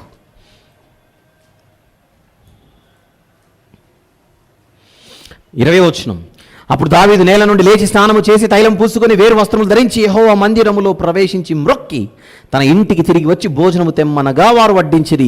అప్పుడు అతడు భోజనము చేసిన అతని సేవకులు, బిడ్డ జీవముతో ఉండగా ఉపవాసం ఉండి దాని కొరకు ఏడ్చుచుంటివి, కానీ అది మరణమైనప్పుడు లేచి భోజనము చేసితివి, నీవిలాగున చేయుట ఏమని దావీదును అడుగగా అతడు, బిడ్డ ప్రాణముతో ఉన్నప్పుడు దేవుడు నా యందు కనికరించి వాని బ్రతికించునేమో అనుకొని నేను ఉపవాసం ఉండి ఏడ్చుచుంటిని. ఇప్పుడు చనిపోయాను గనుక నేనెందుకు ఉపవాసం ఉండవలెను? వానిని తిరిగి రప్పించగలనా? నేను వాని యొద్దకు పోవుదును గాని వాడు నా యొద్దకు మరలా రాడని వారితో చెప్పాను. అంటే తలదించాడు, ఎక్కడ కూడా విసుక్కోలేదు. దేవుడు వేసిన శిక్షకు ఏ మాత్రం కూడా విసుక్కోకుండా తలదించి ఇది సరైనదే అని అనుకున్నాడే, కానీ పొరపాటున కూడా ప్రభువా నాకు అన్యాయం జరిగింది ప్రభువా, ఇది అన్యాయమైన తీర్పు ప్రభువా అని ఒక్క మాట అనలేదు. మనం అంటున్నాం ఈరోజు. మాటల చేత దేవుని ఆయాస పెట్టుచు, మాటల చేత దేవుని విసిగిస్తూ, ఏం దేవుడోనండి, ఏం దేవుడోనండి, ఏం దేవుడోనండి. మనం ఏమో అనుకుంటాం జరగాలని, అవి జరగకపోయేసరికి దేవుడు చేసిన అన్యాయం ఇది. బిడ్డే దూరమయ్యాడు ఇక్కడ తండ్రికి. అది నా తప్పు అని అనుకుంటున్నాడే కానీ ఇది దేవుని తప్పుడు తీర్పు అనుకోవట్లేదు. భక్తులకు మనకు అదే తేడా.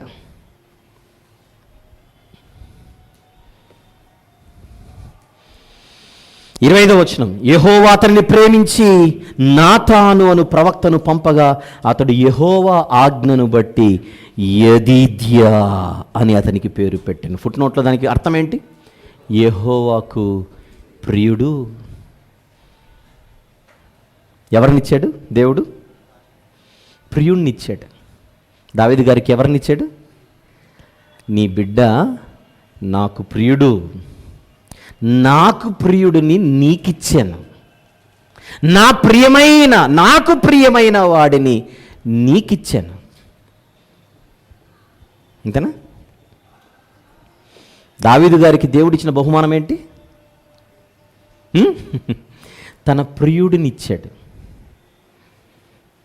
నువ్వు నాకు ఇష్టడు, నీ కొడుకు నాకు ప్రియుడు. దీన్నే శిక్షాఫలము అని అంటారు బైబిల్ భాషలో. ఏం ఫలం ఇది? శిక్షాఫలము అని అంటే శిక్షకు తలదించితే బహుమానం వచ్చేస్తుంది. దేవుడు వేసిన శిక్షకు తలదించితే దేవుడు వెంటనే ఏం పంపిస్తాడు? గిఫ్ట్ పంపిస్తాడు. హెబ్రీ పత్రిక 12వ అధ్యాయం. హెబ్రీలకు వ్రాసిన పత్రిక 12వ అధ్యాయం 7వ వచనము చూద్దామా? 7వ వచనం. శిక్షాఫలము పొందుటకై మీరు సహించుచున్నారు, దేవుడు కుమారులనుగా మిమ్మును చూచుచున్నాడు. తండ్రి శిక్షింపని కుమారుడెవడు? కుమారులైన వారందరూ శిక్షలో పాలు పొందుచున్నారు. మీరు పొందని ఎడలా అంటే ఆయన ఎవరు నన్ను శిక్షించడానికి అని అంటే మీరు దుర్బీజులే కానీ కుమారులు గారు. అంతే కదా, స్ట్రైట్ ఫార్వర్డ్. ఆయన ఎవరండి నన్ను అనడానికి, ఆయన ఎవరండి నన్ను కొట్టడానికి అని అంటే, అలాగైతే నువ్వు నా కొడుకు కాదు. శరీర సంబంధులైన తండ్రులు మనకు శిక్షకులై ఉండి వారి యందు భయభక్తులు కలిగి ఉంటే, అట్లయితే ఆత్మలకు తండ్రి అయిన వానికి మరి ఎక్కువగా లోబడి బ్రతుకోవాలను కదా, మరి ఎక్కువగా లోబడాలి కదా. అది దావీదు గారు చేశారు. దావీదు గారు దేవుని శిక్షను అంగీకరించినందుకు ఆయనకు దక్కిన బహుమానమే యెదిద్యా దేవుని ప్రియుడు.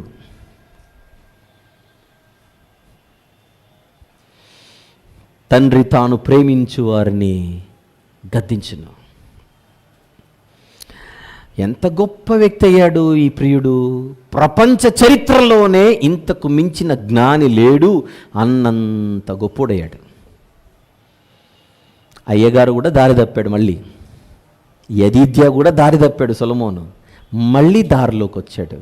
మరలా దారిలోకి వచ్చిన తర్వాత రాసిన పుస్తకమే ప్రసంగి గ్రంథం. సొలొమోను, చాలామంది అడుగుతుంటారు, సొలొమోను పరలోకానికి వెళ్తాడా లేదా అండి, సొలొమోను చాలా దారి తప్పాడంటే, తప్పిన మాట నిజమే, సెట్ అయిన మాట నిజమే.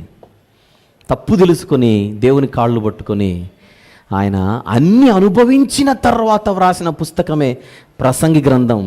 ఆ ప్రసంగి గ్రంథంలో 12వ అధ్యాయంలో ఆయన పుస్తకాన్ని ముగిస్తూ చెబుతున్నమాట 13వ వచనం అనుకుంటాను, ఒకసారి తీసి చదవండి. అది 13వ వచనమే. ప్రసంగి గ్రంథం 12వ అధ్యాయం 13వ వచనం. ఇదంతయు వినిన తరువాత తేలిన ఫలితార్థము ఇదే. ఏమిటది చెబుతున్నాడు, ఫైనల్ వర్డ్స్. దేవుని యందు భయభక్తులు కలిగి ఉండి ఆయన కట్టడలను అనుసరించి నడుచుచుండవలెను. మానవ కోటికి ఇదియే విధి. గూఢమైన ప్రతి అంశమును గూర్చి దేవుడు విమర్శ చేయనప్పుడు ఆయన ప్రతిక్రియను అది మంచిదే గాని చెడ్డదే గాని తీర్పులోనికి తెచ్చును. ఆయన యందు భయభక్తులు కలిగి బ్రతకడమే మనిషికున్న విధి. అది ఆయన నేర్చుకున్న జీవిత పాఠం, అది ఆయన నేర్చుకున్న జీవిత పరమార్థం. దేవుని జ్ఞానంతో ఆయన రాస్తున్న మాట సామెతల గ్రంథం 3వ అధ్యాయం 11వ వచనములో చదువుదాం ఇప్పుడు. సామెతల గ్రంథం 3, 11, 12 వచనములలో, నా కుమారుడా యెహోవా శిక్షను తృణీకరింపవద్దు, ఆయన గద్దింపునకు విసుకవద్దు. తండ్రి తనకిష్టుడైన కుమారుని గద్దించు రీతిగా యెహోవా తాను ప్రేమించు వారిని గద్దించును. ప్రేమించే వారిని గద్దిస్తాడు. ఆయన ప్రేమిస్తున్నాడు గనుక గద్దిస్తాడు, ప్రేమించేవాడు గనుక గద్దిస్తాడు. ఆ గద్దింపునకు తలదించితే వెనకల బహుమానం ఉంటుంది నాయనా నా కుమారుడా అని అంటున్నాడు. ఈ మాట రాసింది ఎవరు? ఈ సామెతల గ్రంథం 3, 11, 12 వచనాలు రాసింది ఎవరు? యెదిద్యా, సొలొమోను. ఆయన్ని అడుగుదాం. తండ్రి తనకిష్టుడైన కుమారుని గద్దించును, దేవుడు తాను ప్రేమించు వారిని గద్దించును అని నువ్వు ఎలా చెబుతావంటే, మా అయ్య నేను చూశాను, మా అయ్యే ఎగ్జాంపుల్ ఇది అంటాడు ఆయన. అంతే, వాళ్ళ డాడీ ఎగ్జాంపుల్. ఒక ఎగ్జాంపుల్ చెప్పు, దేవుడు తాను ప్రేమించు వారిని గద్దిస్తాడంటే. మా నాన్నని చూడండి, మా నాన్నని చూడండి. మా నాన్న ఆయన గద్దింపునకు తలదించాడు కనుకనే నేను పుట్టానంటాడు ఈయన. సొలొమోను పుట్టుక కారణం ఏంటి? నాన్న తలదించాడు.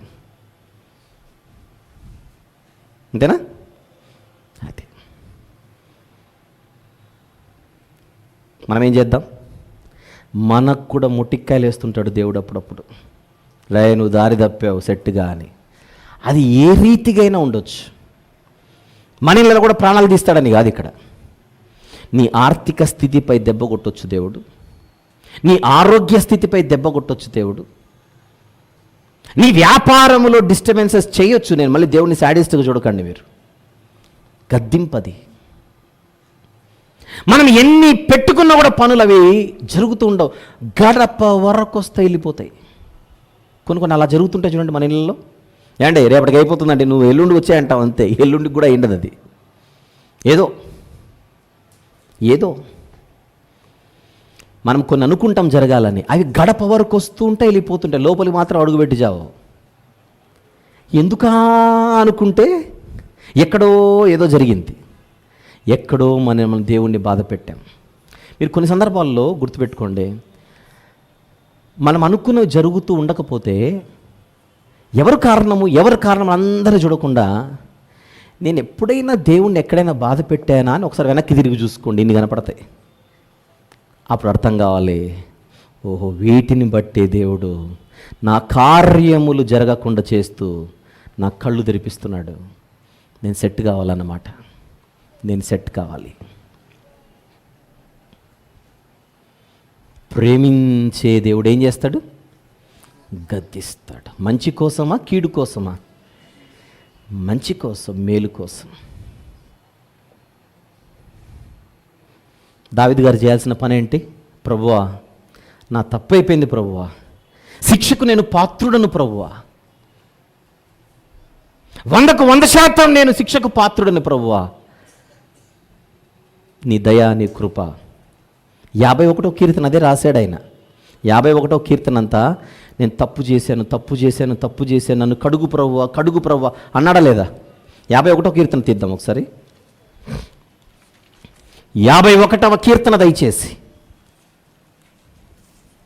ఆయన అడుగుతున్న చూడండి, మొదటి వచనం నుండి. దేవా, నీ కృప చొప్పున నన్ను కరుణింపుము, నీ వాత్సల్య బాహుళ్యము చొప్పున నా అతిక్రమములను తుడిచివేయము, నా దోషము పోవునట్లు నన్ను బాగుగా కడుగుము, నా పాపము పోవునట్లు నన్ను పవిత్రపరచుము. నన్ను కడుగు ప్రభువా, నేను తప్పు చేశాను ప్రభువా, పాపిని ప్రభువా. ఈ దావీదు గారి ప్రార్థన తప్పు చేసిన తర్వాత, గద్దించబడిన తర్వాత. ఆ కీర్తన అంతా అదే. 17వ వచనం, విరిగిన మనస్సే నీకు ఇష్టమైన బలి ప్రభువా అని. నేను పాపిని, నేను తప్పు చేశాను. ఎప్పుడు రాశాడు ఈ కీర్తన? పైన చిన్న అక్షరాలు చూడండి, ఎప్పుడు రాశాడు? దావీదు బత్షెబా యొద్దకు వెళ్ళిన తర్వాత నాతానను ప్రవక్త అతని యొద్దకు వచ్చినప్పుడు అతడు రచించిన కీర్తన. నాతానను ప్రవక్త ఏం చేశాడు? గద్దించాడు. ఆ గద్దింపుకిన స్పందన ఏంటి? ఈ కీర్తన. ఈ కీర్తనలో ఆయన చేస్తున్నదేంటి? ఒప్పుకోలు. ఈ గద్దింపుకు నేను పాత్రుడను, నువ్వు ఏ శిక్ష విధించినా నేను తలదించుతాను, నేను శిక్షకు పాత్రుడను ప్రభువా, కరుణించు, కనికరించు. ఎప్పుడైతే దావీదు గారు ఈ ప్రార్థన చేసి దేవుని సన్నిధిలో నేను పాపిని అని ఒప్పుకున్నాడో, తన జీవితంలో ఎప్పటికీ గుర్తుండేలా ఒక కుమారుణ్ణి తీసుకొని వెళ్ళిపోయి తన ప్రియుడిని ఇచ్చాడు.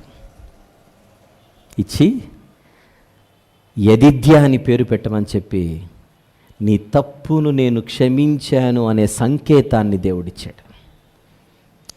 తన సేవకుడైన నాతాను గారిని పంపి నేను పెట్టానని చెప్పు పేరు అని దేవుడే పేరు పెట్టాడంటే దావీదు గారికి ఏం కన్ఫామ్ అయిపోవాలి? ఇక దేవుడు నన్ను క్షమించాడు. ఎవరినిచ్చి చెప్పండి? ఎవరినిచ్చి క్షమించాడు? ప్రియుడినిచ్చి క్షమించాడు.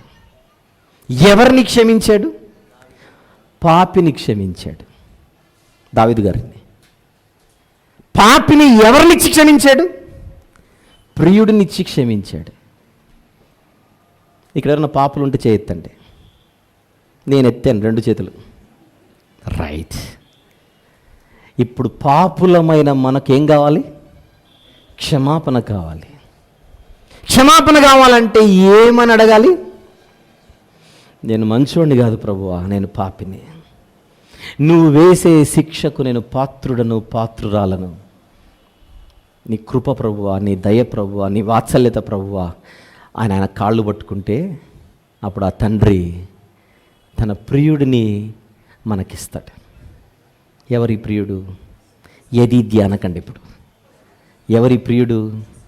యేసుక్రీస్తు ప్రభు. ఈయనే నా ప్రియమైన కుమారుడు, ఈయన యందు నేను ఆనందించుచున్నాను. ఆ ప్రియుడినిచ్చి, ఈ ప్రియుడిని నువ్వు నీ దగ్గర ఉంచుకుంటే నీకు క్షమాపణ. ఆ ప్రియుడిని నీ దగ్గర ఉంచుకుంటే నీకు క్షమాపణ. ఎవరి ద్వారా చెబుతాడు ఇది? నాతానును పంపించి మ్యాటర్ చెప్పాడు. ఇప్పుడు తన సేవకులను మన కళ్ళ ముందు నుంచి చెబుతుంటాడు. ఏమని? ఆ ప్రియుడిని నీ ఇంట్లోకి తెచ్చుకుంటే, ఆ ప్రియుడిని నీ జీవితంలోనికి తెచ్చుకుంటే నీకు క్షమాపణ దొరుకుతుంది. నాతానన్న సేవకుని మాటలకు తలదించి దేవుని బహుమానాన్ని పొందిన దావీదు గారి చరిత్ర ఇది. ఈరోజు నాతాను అన్న పేరు మీద సేవకులు లేరు, కానీ ఎందరో సేవకులను దేవుడు తాను ప్రేమించు మనలాంటి వాళ్ళందరి మధ్యకు పంపించి, నీవు చేస్తున్న తప్పులు, పాపాలు, దోషాలు ఏవైతే ఉన్నావో వాటిని బట్టి నువ్వు పశ్చాత్తాపపడి దావీదు గారి వలె మారు మనస్సు చెంది, మారు మనస్సు పొంది నన్ను క్షమించు ప్రభువా, నేను సెట్ అయిపోతానన్ను అంటే దేవుడు తన సేవకుల ద్వారా చెబుతున్న మాట, ఒక ప్రియుడు నీకు అందుబాటులో ఉన్నాడు. ఎలా ఉన్నాడు? సిలువ మీద ఉన్నాడు. ఏ స్థితిలో ఉన్నాడు? రక్తము కారుస్తూ ఉన్నాడు. ఏమిటి ఆ రక్తం? శక్తిగల రక్తం. ఏ శక్తి దానికి ఉంది? మన పాపాలు కడగగలిగే శక్తి దానికి ఉంది, ఆ రక్తానికి ఉంది. ఆ సిలువ రక్తములో మన జీవితాలు కడుక్కుంటే నీకు దొరుకుతుంది క్షమాపణ. దావీదు గారి జీవితంలో ఒక ప్రియుడినిచ్చిన పరమదేవుడే మనందరి జీవితాలలో ఒక ప్రియుడిని ఉంచాడు. ఆ ప్రియుడిని మన జీవితాల్లోనికి చేర్చుకోవాలి, మన జీవితంలో ఉంచుకోవాలి, ఆయనను ఉంచుకొని ప్రయాణం చేయాలి. మన క్షమాపణ జీవితం, మనం పొందుకున్న క్షమాపణ పరిపూర్ణమవుతుంది, మనం పొందుకున్న రక్షణ పరిపూర్ణమవుతుంది. ప్రేమించే దేవుడు గద్దించునా? చెప్పండి. గద్దిస్తాడు. ఎలా గద్దిస్తాడు? ఎలాగైనా గద్దిస్తాడు. మీరు ఒకసారి వెనక్కి తిరిగి చూసుకుంటే, ఈ మధ్య కాలంలో మీరు ఎక్కడ దెబ్బతినిపోయారా? వ్యాపారంలో కానీ, చదువులో కానీ, ఏదో ఒకటి ఎగ్జాంపుల్గా మీకు క్లూ ఇస్తున్నా, పనిలో కానీ, ఆర్థికంగా కానీ, ఆరోగ్యంగా కానీ ఎక్కడో పడిపోతే ఒక క్వశ్చన్ ఏమన్నా మీ మనసులో ఉందా? ఎందుకు ఇలా జరుగుతోంది, ఎందుకు ఇలా జరుగుతోంది, ఎందుకు ఇలా జరుగుతోంది అన్న ప్రశ్నే కనుక మిమ్మల్ని తినేస్తుంటే, ఈరోజు ఈ మాటలు వింటుండగా ఒక్కసారి యాంగిల్లో చూడండి, దేవుడు నన్ను ఏమైనా గద్దిస్తున్నాడేమో అన్న పాయింట్ని ఒకసారి క్యాచ్ చేయండి. ఒకవేళ అవును అనిపిస్తుంటే నిజమే, ఆయన గద్దింపునకు నేను లోబడతాను అని నిర్ణయం తీసుకోండి. తర్వాత ఆయన ఇచ్చే బహుమానాన్ని మీరే చూస్తారు. ఆలోచించండి. ఒక ప్రియుడు మన ముందున్నాడు. ఆయన విరిచిన దేహం మన విశ్వాసము నేత్రముతో మనం చూస్తే కనబడుతుంది. ఆయన కార్చిన రక్తము మనం విశ్వాసముతో చూస్తే కనబడుతుంది. విశ్వాస నేత్రముతో, మట్టి నేత్రంతో కాదు. ఆయన విరిచిన దేహం, ఆయన కార్చిన రక్తం, ఈ రెండిటికి సాదృశ్యమే ఈరోజు మన కళ్ళ ముందున్న రొట్టె, ద్రాక్షారసం. ఆ రొట్టెనిస్తూ ఇది నా దేహం అన్నాడు ప్రభు, ఆ పానీయం ఇస్తూ ఇది నా రక్తం అన్నాడు. మీ కొరకు, పాపక్షమాపణ కొరకు ఆ శిలువ చెంతకు రా అని పిలుస్తున్నాడు ఆయన. నీ పరలోక ప్రయాణాన్ని ఇక్కడి నుంచి ప్రారంభించు అంటున్నాడు ఆయన. చెవి గలవాడు వింటాడు, జ్ఞానము గలవాడు వస్తాడు, బుద్ధి గలవాడు ఆయన రక్తంలో తన జీవితాన్ని కడుక్కొని ప్రతిరోజు వాక్యముతో ఉదక స్నానం చేస్తూ దేవునికి ప్రియులుగా ఉండాలని వారి జీవితాన్ని ముందుకు తీసుకొని వెళ్తారు. అలా మనందరి జీవితాలు ఉండాలనే ఈరోజు ఈ కొద్ది మాటలు మనందరి మేలు కోసం. ప్రేమించే దేవుడు గద్దిస్తున్నాడేమో, ఆ గద్దింపును గుర్తిద్దాం, ఆ గద్దింపుకు తలదించుదాం, ఆ గద్దింపును స్వీకరిద్దాం, శిక్షా ఫలమును అనుభవిద్దాం. దేవుడి మాటలు మనందరి వినికిడిలో గొప్పగా ఆశీర్వదించునుగాక. కళ్ళు మూసుకొని చిన్న ప్రార్థన చేద్దాం. తర్వాత పెద్దలు వచ్చి మనల్ని ప్రభు బలంలోనికి నడిపిస్తారు. ప్రేమగల తండ్రి, కృపగల దేవ, ప్రేమించే మీరు మమ్మల్ని గద్దిస్తారు అని నేర్చుకున్నాం. కానీ ఆ గద్దింపు మా మేలు కొరకు అని మేము గ్రహించాలి. అలా కాకుండా విసుగు చెంది మీ మీద తిరుగుబాటు చేస్తే తర్వాత మీరు ఇచ్చే బహుమానం మేము పొందలేని స్థితి. కానీ అది దావీదు గారు చేయలేదు తండ్రి. మీ గద్దింపునకు ఆయన తలదించాడు. ఒక మంచి ప్రియుడిని, మీ ప్రియుడిని బహుమానంగా పొందాడు. మేము కూడా యేసుక్రీస్తన్న మేము ప్రియ కుమారుడు మాకు అందుబాటులో ఉండగా మా పాపాలు ఒప్పుకొని పాపులమని మా మనసుల్లో మేము నిర్ణయం తీసుకొని మీ సన్నిధిలో ఒప్పుకొని మీ ప్రియుడి చెంతకొచ్చి ఆయన మా జీవితాల్లో చేర్చుకొని రక్షణ ఆనందాన్ని అనుభవిస్తూ ఆ రక్షణను పరిపూర్ణం చేసుకున్నటకు మేము మరింత గొప్పగా ముందుకు సాగుటకు సహాయం చేయండి. బాప్తిస్మం అయితే తీసుకున్నాము, కానీ అనేక సందర్భాల్లో తప్పిపోవచ్చున్నాం. ఆ తప్పిదాలలో నుండి కూడా మేము బయటపడలాగిన సహాయం చేయమని మిమ్మల్ని మాత్రమే స్తుతిస్తూ మహిమపరుస్తూ ఘనపరుస్తూ యేసుక్రీస్తు ప్రభు వారి పరిశుద్ధమైన నామములో ఈ విన్నపములు మీకు మాత్రమే సమర్పిస్తున్నాము తండ్రి. ఆమెన్. అలానే కళ్ళు మూసుకున్నట్లయితే ప్రభు బలంలోనికి ప్రవేశిద్దాం. మోకరిల్లగలిగిన వారు మోకరిల్లండి. దేవుని మహిమార్థమై మనం ముందుకెళ్దాం.